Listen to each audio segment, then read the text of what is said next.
Ashok Nagar MAK பள்ளி சார்பில் யோகா குறித்து விழிப்புணர்வு ஏற்படுத்தும் வகையில் 64 மாணவர்கள் 24 முறை சூரிய நமஸ்காரம் யோகா செய்து அசத்தி உலக சாதனை படைத்தனர்.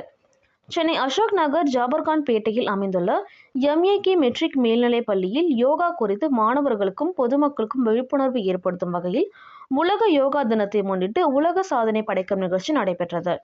இந்த உலக சாதனை நிகழ்ச்சியில் MAK மெட்ரிக் பள்ளியை சேர்ந்த 1ஆம் வகுப்பு முதல் 12ஆம் வகுப்பு மாணவர்கள் வரை சுமார் 65 மாணவர்கள் கலந்து கொண்டு ஒரே நேரத்தில் 24 முறை சூரிய நமஸ்காரம் யோகா செய்து அசத்தினர். ஒரே நேரத்தில் மாணவர்கள் யோகா செய்து காட்டியது பார்ப்போரை வெகுவாக கவர்ந்தது. மேலும் அந்த சாதனையை நோவா புக் ஆஃப் ரெக்கார்ட்ஸ் உலக சாதனை அங்கீகரித்தது. சாதனை படைத்த மாணவர்களுக்கு பள்ளி தாளாளர் ஸ்ரீராம் மற்றும் Nova book of record editor Rajkumar, இயக்குனர் திலீபன், மாநில நடுவர் நவீன்ராஜ் ஆகியோர் பதக்கம் மற்றும் சான்றிதழ்களை வழங்கி பாராட்டினர். உலக சாதனை படைத்த மாணவர்களை பள்ளி முதல்வர் மற்றும் ஆசிரியர்கள் வெகுவாக பாராட்டினர். இந்த உலக சாதனை நிகழ்ச்சி மற்ற மாணவர்களுக்கும் யோகா கற்றுக்கொள்ள வேண்டும் என்ற ஆர்வத்தை தூண்டுவதாக அமைந்துள்ளது குறிப்பிடத்தக்கது.